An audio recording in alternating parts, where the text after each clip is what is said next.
Yo quiero que usted abra su corazón para recibir la palabra del Señor. Dios ha puesto una palabra muy especial para este día. Le he titulado al mensaje Bendiciones interminables. Me gustaría que pusieras tu mano en tu corazón y repitas conmigo: Señor Jesús, te pedimos que esta palabra que se ha de hablar hoy pueda ser sembrada como una semilla en buena tierra, que dé su fruto a su tiempo y que su hoja no caiga. En el nombre de Jesús. Amén.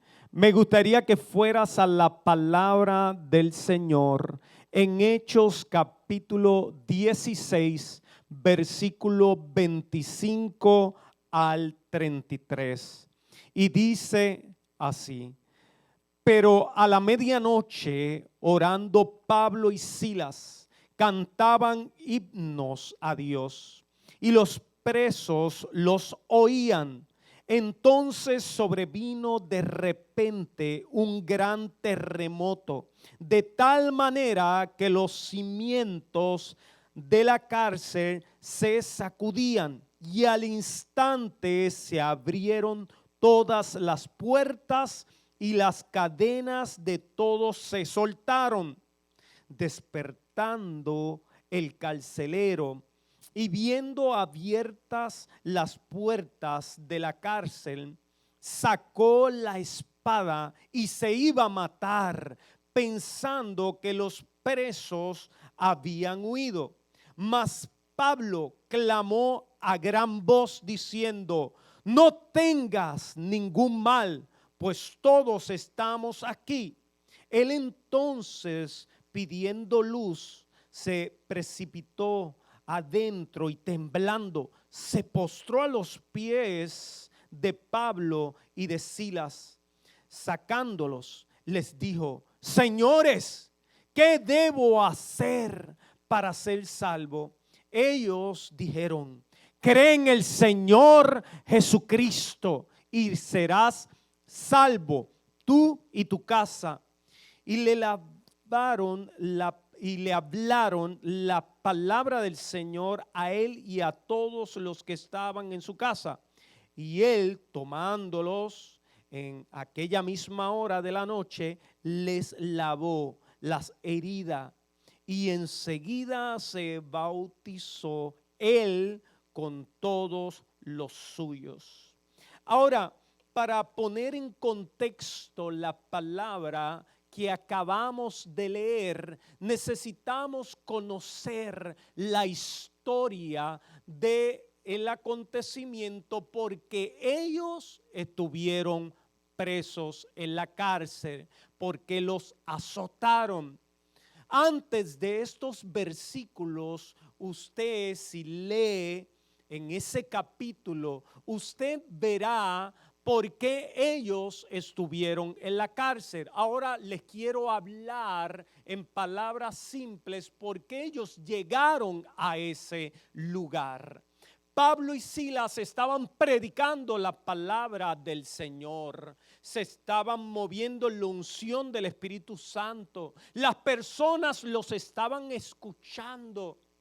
De repente en ese lugar había una mujer con un espíritu de adivinación. Y mientras Pablo y Silas estaban predicando la palabra, estaban ministrando a aquellas personas que necesitaban del evangelio, esta mujer iba detrás de ellos y decía: estos son hombres del Señor Altísimo y predican la salvación para todos ustedes.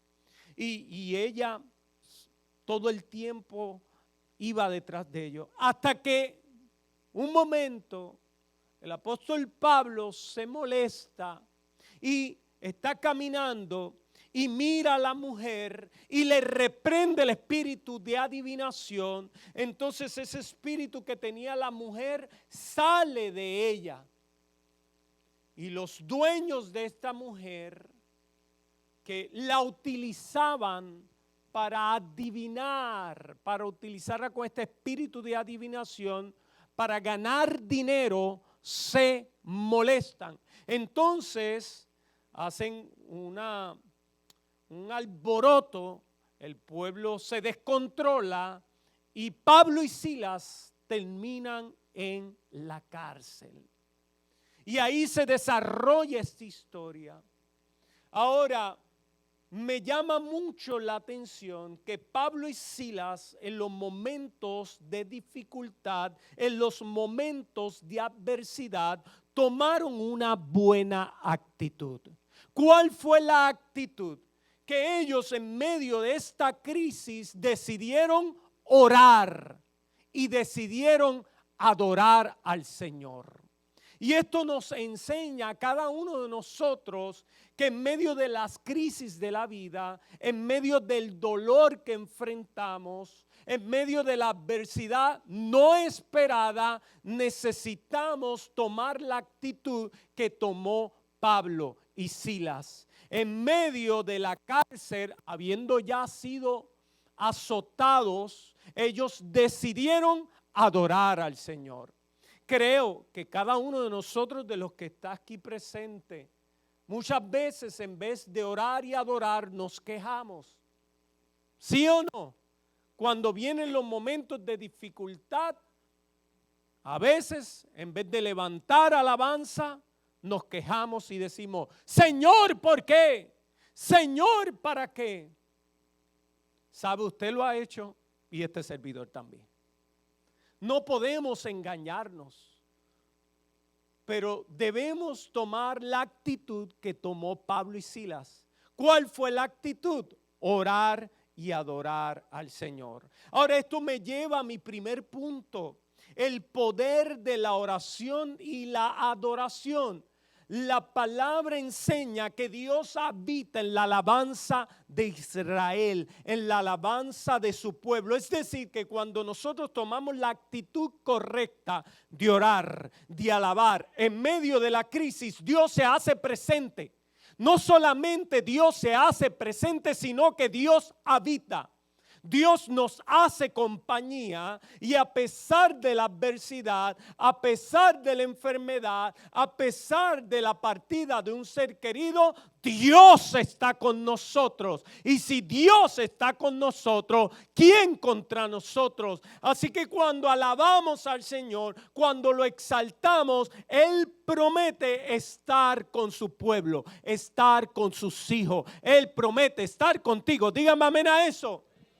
Entonces, cuando vamos al Salmo 22, versículo 3, dice, pero tú eres santo, tú que habitas entre las alabanzas de Israel. Ahora bien, usted puede preguntarse, pero ¿qué tengo yo que ver con Israel? Si ahí está diciendo que es aquellos que pertenecen a Israel. Ahora quiero enseñarte algo para que usted pueda entender qué injerencia tiene este salmo para con nosotros.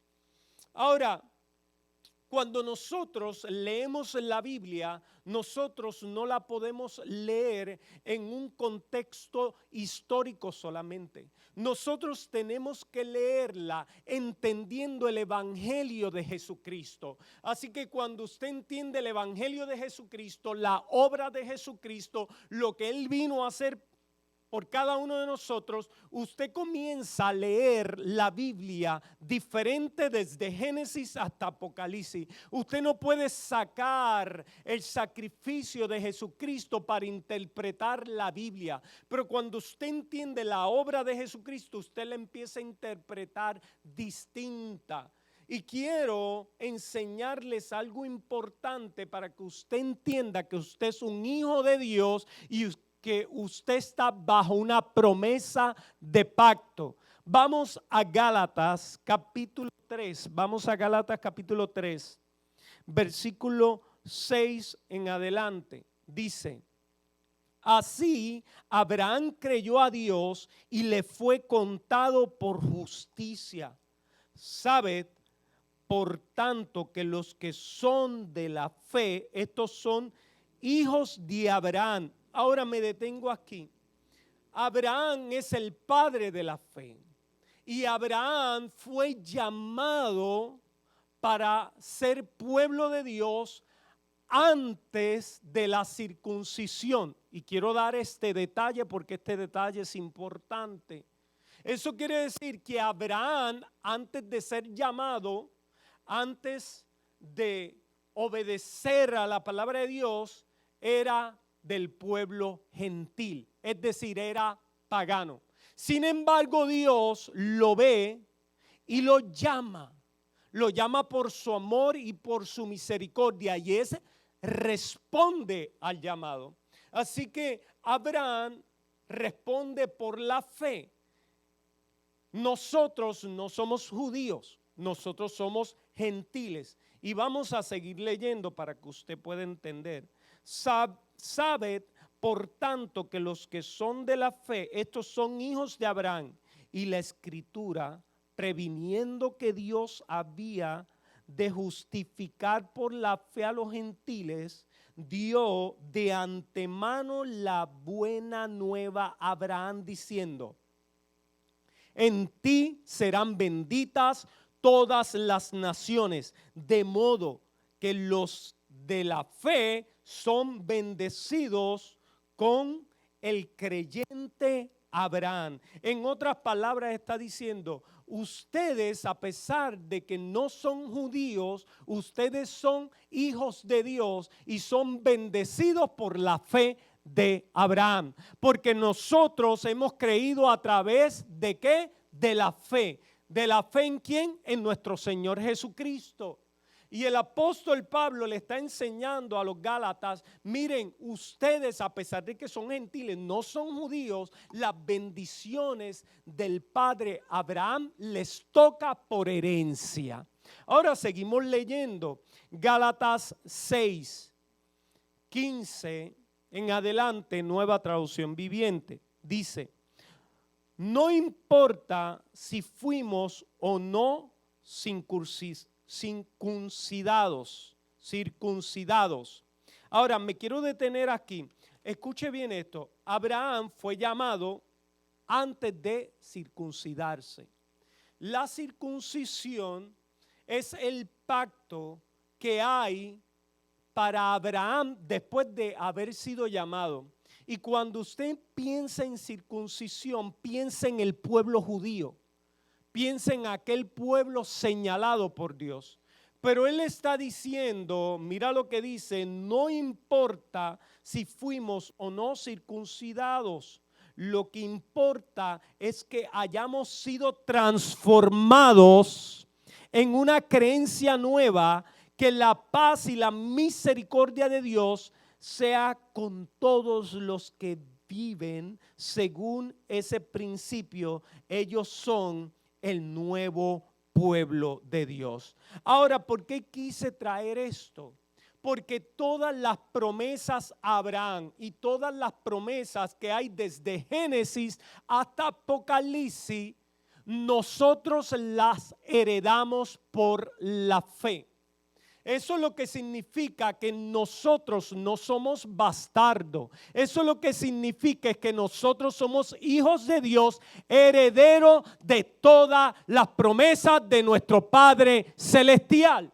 Y cuando nosotros como hijos tenemos la identidad en Jesucristo, esto nos hace apropiarnos de toda la bendición que Él tiene para cada uno de nosotros. Usted es un hijo, una hija de Dios a través de la obra que hizo Jesucristo en la cruz del Calvario.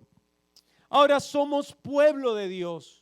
Como pueblo de Dios, sus beneficios eternos los recibimos por herencia. Lo voy a repetir de nuevo. Como hijos de Dios, sus beneficios eternos los recibimos por herencia. Todo padre que tiene un hijo y muere, hereda sus bendiciones. Jesucristo murió en la cruz. Y por tanto, por ese sacrificio que murió por nuestros pecados y nosotros lo aceptamos, recibimos la herencia eterna y las bendiciones que no tienen fin. Así que no importa la situación que usted esté pasando, no importa la adversidad, nosotros como hijos, como pueblo de Dios, recibimos su herencia. Esto significa que cuando usted esté pasando por momentos difíciles y Dios dice en el Salmo que Él habita en la alabanza de su pueblo, está hablando de usted. Cuando usted está pasando por crisis y usted abre su boca para orar, para adorar, para interceder, Dios está peleando tus batallas. Aun cuando te sientas solo, Dios está contigo. Dios no te ha abandonado y nunca te dejará. Dígame amén a eso. Entonces es importante entenderlo. Nosotros estamos siendo parte de un nuevo pacto. Así que Dios le está diciendo a ellos, le está diciendo a cada uno de nosotros que cuando nosotros adoramos, Él se hace presente. Amén. Eso fue lo que vio Pablo y Silas. Adoraron al Señor, oraron al Señor y Dios se hizo presente. Ahora también podemos ver que el alabar y adorar en medio de las crisis provoca que otros conozcan a Jesús. Si usted ve en el versículo, en Hechos capítulo 16, versículo 25, usted puede ver, y lo voy a leer, dice, pero a medianoche, orando Pablo y Silas, cantaban himnos a Dios, y los presos, ¿qué? ¿Qué dice ahí? ¿Y los presos qué? Lo oían. Eso lo que significa es que por medio de su actitud, por medio de la oración, por medio de la alabanza, ellos estaban testificando a otros de un Dios grande, de un Dios poderoso que interviene cuando sus hijos claman a Él.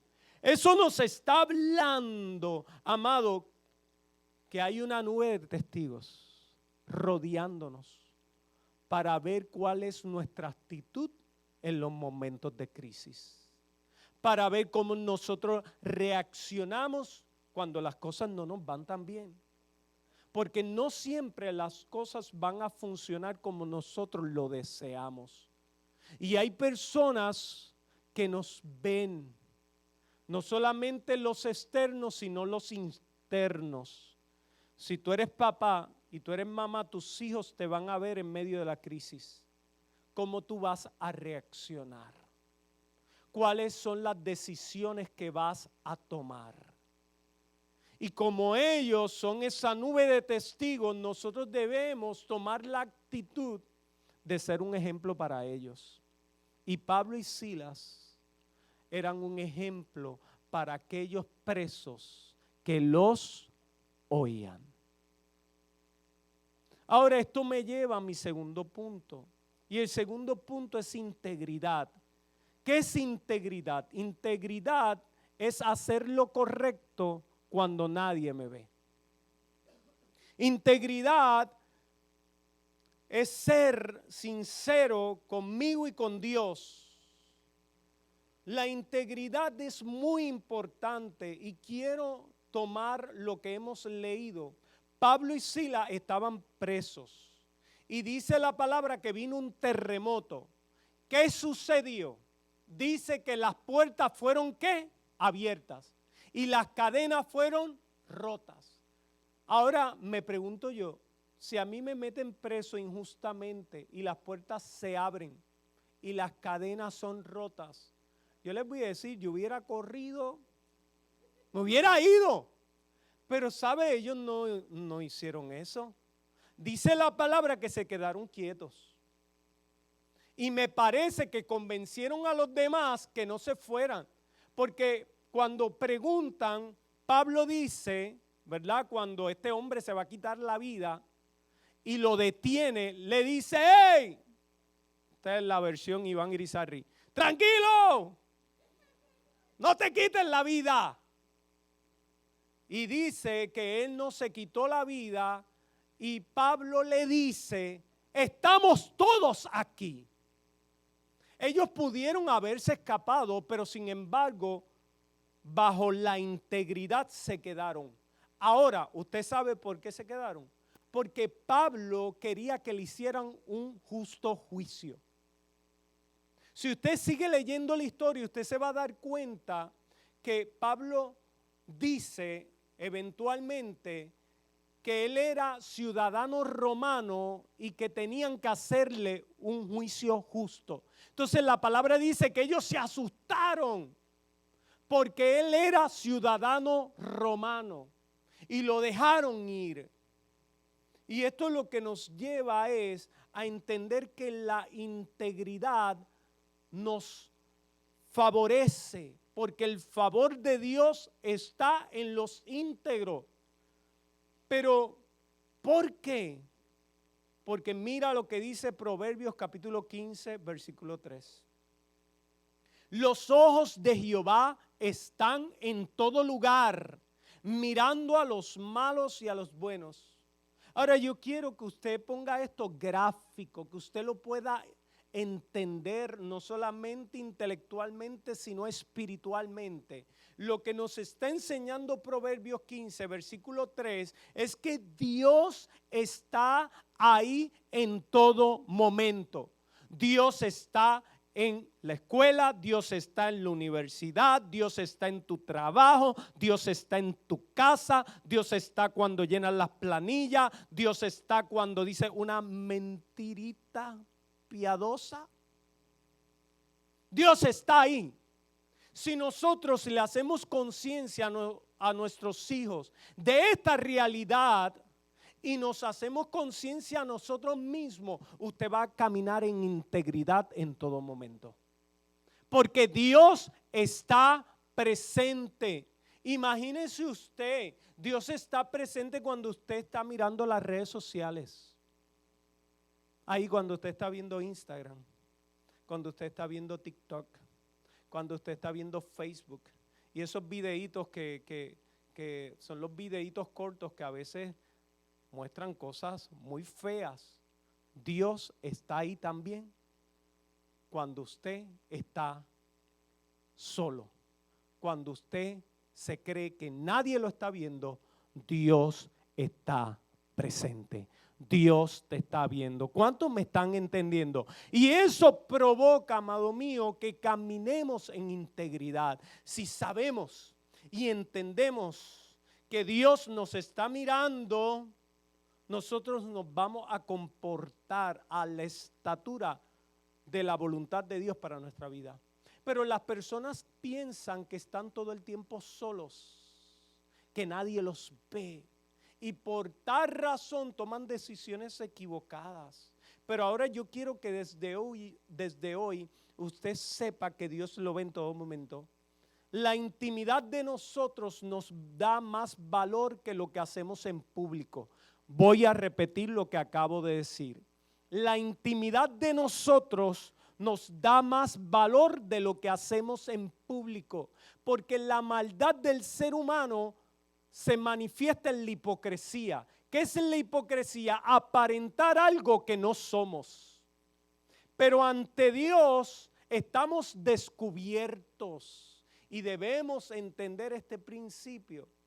Pero cuando tú eres íntegro en tu intimidad, Dios te recompensa en público. Mira lo que dice Mateo capítulo 7, versículo 21 al 23. Todos en la Biblia. Vamos. Mira lo que dice. No todo el que me dice Señor, Señor, entrará en el reino de los cielos, sino el que hace la voluntad de mi Padre que está en los cielos. Muchos me dirán en aquel día, Señor, Señor, ¿no profetizamos en tu nombre? Y en tu nombre echamos fuera demonios, y en tu nombre hicimos muchos milagros. Entonces le declararé, nunca os conocí, apartaos de mí, hacedores de maldad.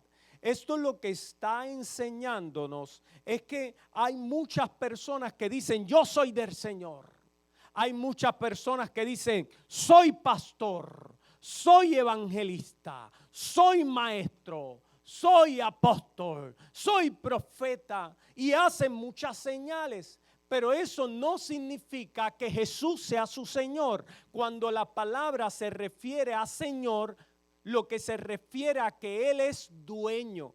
Entonces en el cielo habrá mucha sorpresa. Muchas personas que creen que van a ir al cielo serán condenados porque viven una vida de hipocresía. Entonces nosotros debemos tomar muy serio el evangelio, sabiendo que somos hijos de Dios, sabiendo que Él nos ha separado, sabiendo que Él nos ve cuando nadie nos ve y que debemos llevar una vida de integridad. La vida de integridad no se manifiesta en la oratoria de una persona, si habla bien, si se expresa bien, si es educado, ni aún cómo se viste. La vida de integridad es algo que se lleva aquí interno, que cuando nadie te ve, haces lo correcto. ¿Cuántos están aquí? ¿Me están siguiendo? Ahora, para vivir una vida de integridad, debemos vivir una vida de obediencia. Si Dios dice, hey, no camines por ahí, no haga esto, yo lo obedezco. Y voy en contra de mis emociones para hacer lo correcto. Y esto lo que hace es que se manifiesta el favor de Dios en nuestra vida. Y cuando nosotros vivimos una vida íntegra, cuando nadie nos ve, Dios nos va a aprobar y nos va a levantar en público. Mira lo que dice Mateo capítulo 6, versículo 6. Mas tú cuando ores, entra en tu aposento y cerrada la puerta, ora a tu Padre que está en secreto, y tu Padre que te ve en secreto te recompensará en público. Lo que quiere decir es que cuando nosotros honramos a Dios en nuestra intimidad, Él nos va a honrar en público, nos va a honrar delante de todos. Y esto es sumamente importante. Porque cuando nosotros nos guardamos y decimos, Señor, yo te quiero honrar, Señor, yo te quiero agradar. Usted le sirve al Señor, usted viene a la iglesia no para impresionar al hombre, usted viene porque quiere conocer más de Dios, quiere agradar a Dios. Y cuando nosotros en nuestra intimidad honramos al Padre Celestial, aquí dice, y su Padre que ve en lo secreto, ¿qué hace? Te recompensará ¿en qué? En público. Así que Dios te va a poner en alto porque usted ha sido íntegro en lo secreto. Usted ha obedecido la palabra de Dios. Y sabe, esto es lo que hace y provoca, amado mío, es que las bendiciones de Dios sean interminables. ¿Por qué? Porque usted conoce el secreto de la integridad. Recuerde, integridad es hacer lo correcto cuando nadie nos ve. ¿Cuántos dan gloria al Señor? Tenemos un Dios que recompensa, un Dios que actúa a nuestro favor. Y hay muchas personas, amado mío, cuestionando a Dios cuando hacen lo incorrecto. Cuestionan a Dios, Señor, pero ¿por qué me ha ido tan mal? Señor, ¿por qué tú no me favoreces? Señor, mira, salgo de una para meterme en otra. Pero ¿qué pasa, Señor? Ahí es que debemos hacernos una introspección. Ahí es que debemos mirarnos por dentro y decir, Señor, ¿sabes qué? Si yo te he ofendido, si yo estoy haciendo lo incorrecto, perdóname. Porque Dios se manifiesta en un corazón arrepentido. Las bendiciones de Dios alcanzan a aquellos que reconocen su maldad. Pero si usted sigue viviendo con su estilo de vida que no lo ha llevado muy lejos, eso quiere decir que usted se debe detener y decir, bueno, Señor, yo quiero ser sincero contigo y conmigo mismo. ¿qué estoy haciendo mal? ¿Qué estoy haciendo equivocado? Revélate, Espíritu Santo. Pero el problema de esto es que hay muchas personas que saben hacer lo bueno y no lo hacen, que saben que deben tomar acción y cambiar algunas cosas de su vida, pero como sus emociones son más fuertes y sus deseos y piensan que ellos lo hacen bien, las consecuencias no van a ser buenas.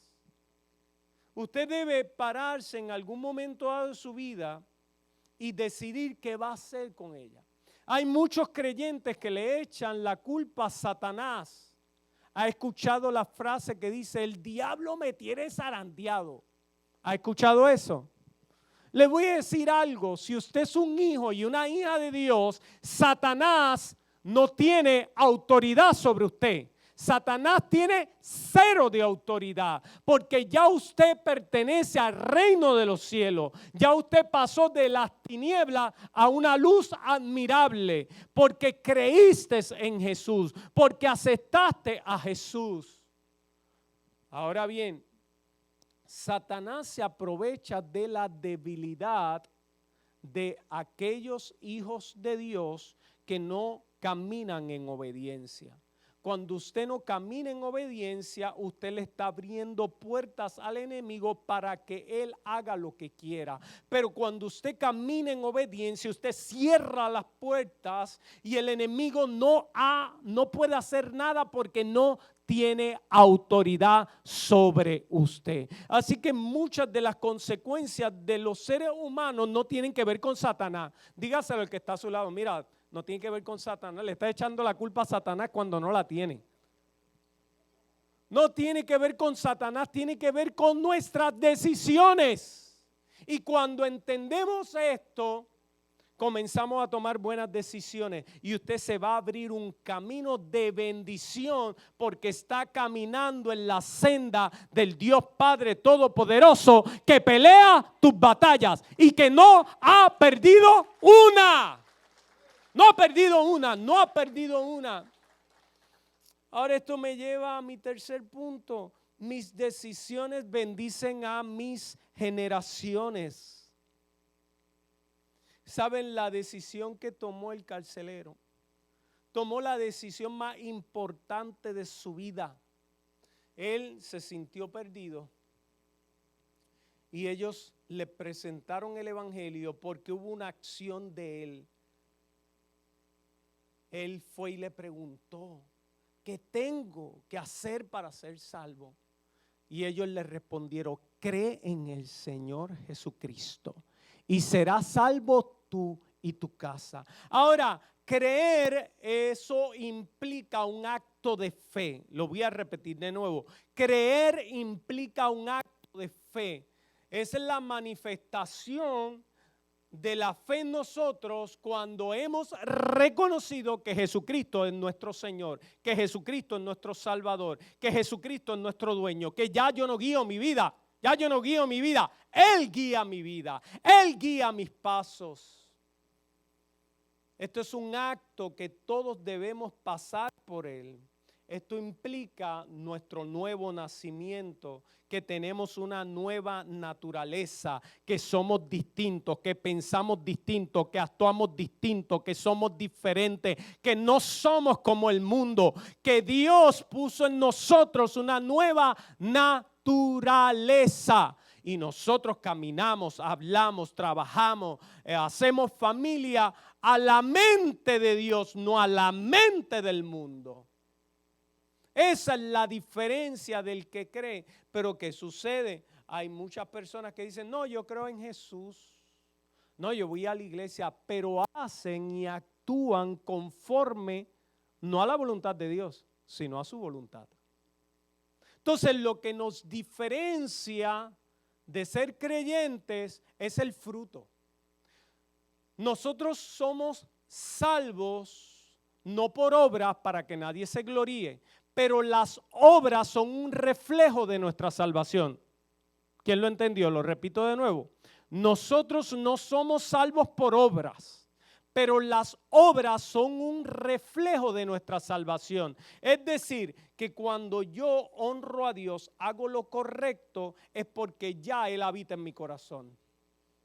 Pero cuando yo me esfuerzo para hacer lo correcto, para ganar al cielo, muchas veces usted se va a esforzar hipócritamente porque está haciendo algo que no siente su corazón. Y como Dios examina tu corazón, no lo que haces. Ay, yo he dicho algo tremendo ahora mismo. Dios examina tu corazón, no lo que haces. Porque yo recuerdo hace muchos años conocer un amigo que retrataba a un grande tirador de droga de los caseríos en San Juan, en Manuela Pérez. Y él, que estaba en ese momento, que era el dueño del punto y del dueño del caserío, todos los años en la Navidad hacía una fiesta para regalarle juguetes a los niños y llevaba bandas y llevaba a los mejores artistas. Te podría decir, qué bueno lo que está haciendo, pero el resto de año le vendía droga. No es lo que tú hagas, es lo que hay en qué, en tu corazón. Así que somos salvos no porque hacemos buenas obras, somos salvos por medio de la fe en Jesucristo, pero cuando aceptamos a Jesús hacemos buenas obras. Mira lo que dice Lucas capítulo 6.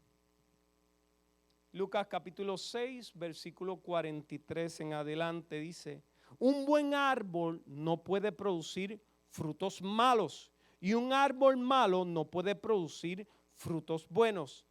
Al árbol se le identifica por sus frutos.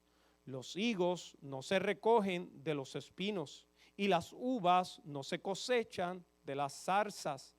Una persona buena produce cosas buenas del tesoro de su buen corazón y una persona mala produce cosas malas del tesoro de su mal corazón. Lo que uno dice brota de lo que hay en el corazón. Ahora usted ha escuchado esta frase, que es una frase equivocada a la luz de esta escritura. Cuando una pareja se pelea y se discuten y dicen cosas incoherentes con el coraje y se insultan, después se contentan y le dicen, ¿sabes? Lo que te dije en esa discusión no lo quise decir. Eso es mentira. La ira, el coraje sacó lo que el corazón quería decir. Porque cuando estaba bien no se atrevía a decirlo. Pero como hubo coraje, ahí sacó su ira, sacó lo que quería decirle, pero no se atreve a decirle. Ay, ¿alguien me está entendiendo? Es como el que toma alcohol. El que toma alcohol, yo tenía un vecino, él siempre estaba amargado. Cuando tomaba alcohol, se ponía bien feliz. Pero hablaba cosas que cuando estaba sobrio no hablaba. Lo decía todo, porque el alcohol provocaba que lo que había en su corazón saliera de su boca. Igual como la ira y el enojo, que cuando está en nuestro corazón salen las cosas de nuestra boca. Así que del corazón salen los malos pensamientos, habitan ahí. Y Dios quiere trabajar con nuestro corazón, porque trabajando con nuestro corazón, la plenitud de Dios se manifiesta en nosotros. Ahora es importante que cuando creemos en nuestro Señor Jesucristo, nuestra vida comienza a dar cambios trascendentales. ¿Por qué? Porque llega la salvación a nosotros. Y por tanto hay promesas de nuestro Padre Celestial para siempre. Mira lo que dice Isaías capítulo 59, 21. Y quiero terminar con esto porque esto es una palabra poderosa. Dice así: y este será mi pacto con ellos, dijo Jehová, el espíritu mío que está sobre ti y mis palabras que te puse en tu boca no faltarán de tu boca, ni de la boca de tus hijos, ni de la boca de los hijos de tus hijos, dice Jehová, desde ahora y para siempre. Cuando usted permanece en fe, cuando usted cree, cuando usted viene a la iglesia, cuando usted saca este tiempo con su familia, con sus hijos, usted está haciendo un pacto con Dios. Cuando a pesar de que tus hijos estén apartados y usted los tiene en oración y usted intercede por ellos y usted le da testimonio de su fe, está diciendo la palabra, como le dijo el apóstol Pablo: cree en el Señor Jesucristo y serás salvo tú y tu casa. Usted se está moviendo en fe que cuando Cristo venga por su iglesia, sus hijos pasarán la eternidad con el Padre Celestial junto a usted. Eso es una promesa. Diga conmigo, eso es una promesa. Y dice ahí esta escritura que acabamos de leer, que tus hijos serán benditos por usted haber creído. Así que la bendición de Dios para cada uno de nosotros es interminable. ¿Por qué es interminable? Porque es una bendición eterna. Cuando usted acepta a Jesús como su único Señor y Salvador, Dios lo bendice en este siglo y en el venidero. Es una bendición que no ha de acabar. Es una bendición eterna para el que cree. ¿Cuántos creen en esta promesa del Señor? Póngase de pie, amado y amada.